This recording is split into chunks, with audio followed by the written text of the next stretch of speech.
So what is the basis behind massage? Well, the life of the flesh is in the blood. So that's Leviticus 17:11, and massage moves blood. And wherever you're massaging, it's moving blood into an area and moving old blood out of the area. And this can be particularly helpful whenever there's tired muscles, cramping muscles, aching muscles. It can work very nicely for that. So what massage moves is blood. And again, we'll just recap what blood contains. It contains red blood cells, and those red blood cells carry the oxygen.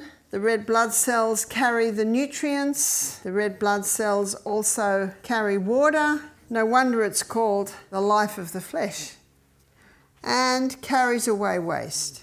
When we looked at hydrotherapy, we looked at how water is the best conductor of hot and cold, and how moving limbs or areas of the body in and out of the hot and cold can certainly stimulate movement of the blood. So massage probably is more for those areas where you've got cramping, tight muscles. It can also be very helpful with someone who has no feeling in their feet. So we talked about someone with no feeling in their feet. You can't put their feet in hot water, but you can use cane compresses on the bottom of the feet. And that might be done overnight. And then through the day, you maybe do 1 or 2 massage on their feet. So this is the big toe. I'm doing a foot here.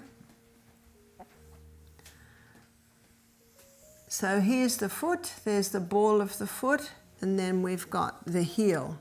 And when you're massaging the feet, there's a few things to remember. Whenever you begin massage, you massage with light strokes. You never go straight into massaging hard.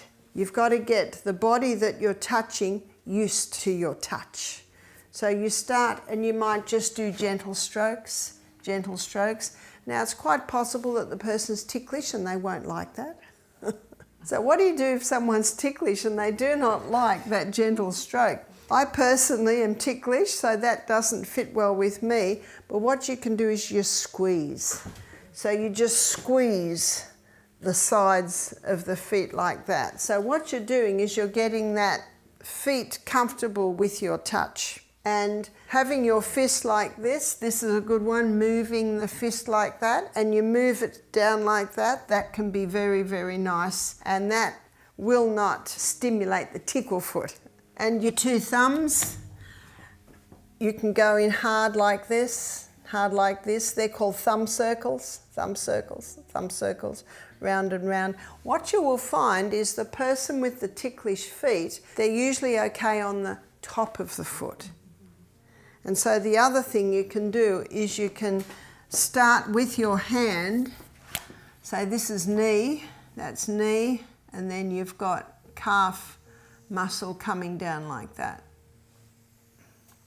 And then you've got the ankle bones like this. Sorry, that's a little bit big, but I'm exaggerating. So here's foot here. So you can start to move down like that. Now, remember that you've got your shin over the bone there, and the blood supply to that area is not very good. And that's why with diabetics, you can often get wounds in that area. But you can't really massage the bone, but you can massage around here. So those thumb circles, and if your thumb gets sore, you can just use your fingers like this and massage around that area. And also bring that down to the feet, bring it down to the feet like that. So sometimes what you can't do much on the bottom of the foot, especially if they're ticklish, you can do on the top. So it's just gentle strokes there, squeezing the side of the feet. Another thing that's very good on the foot massage is pulling the toes. And you can pull them, flick, pull them, flick, pull them, flick, like that. What you'll find in many massage parlours, they will always wash the feet first. And that can be a nice thing to do. The biggest pores on the whole of your body are in the soles of your feet. So if someone's fairly toxic, they can have waste coming out of their feet. So it's nice to wash them first. If you've got someone with no feeling in their feet, you want lukewarm water. And of course it depends on the weather too, or even cool water. Someone that does have feeling in their feet, it's nice to start with the warm water and then dry them. And what would you use for massage? What we use is coconut oil. Coconut oil is a bit thicker oil, but it does eventually soak into the feet.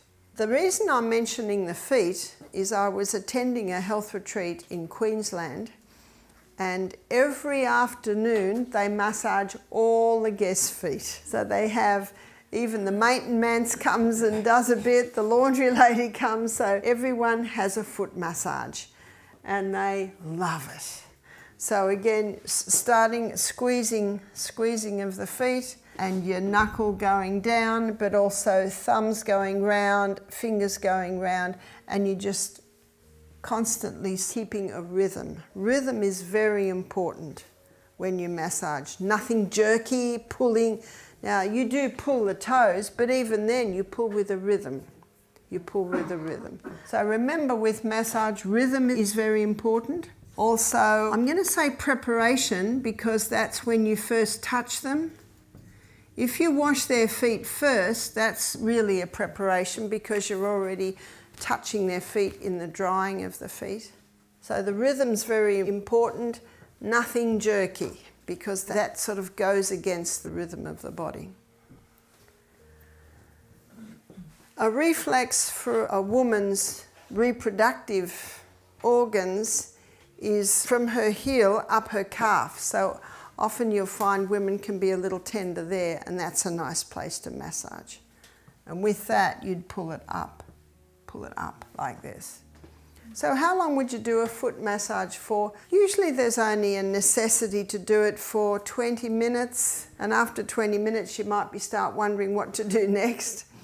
But you can alternate your moves, and circles like this on the top of the feet, that can be very nice as well. So I've only given you a few moves for the feet, but you can just keep alternating to do that. And massaging the feet can really relax a person. Massage for the feet can help with circulation to the area.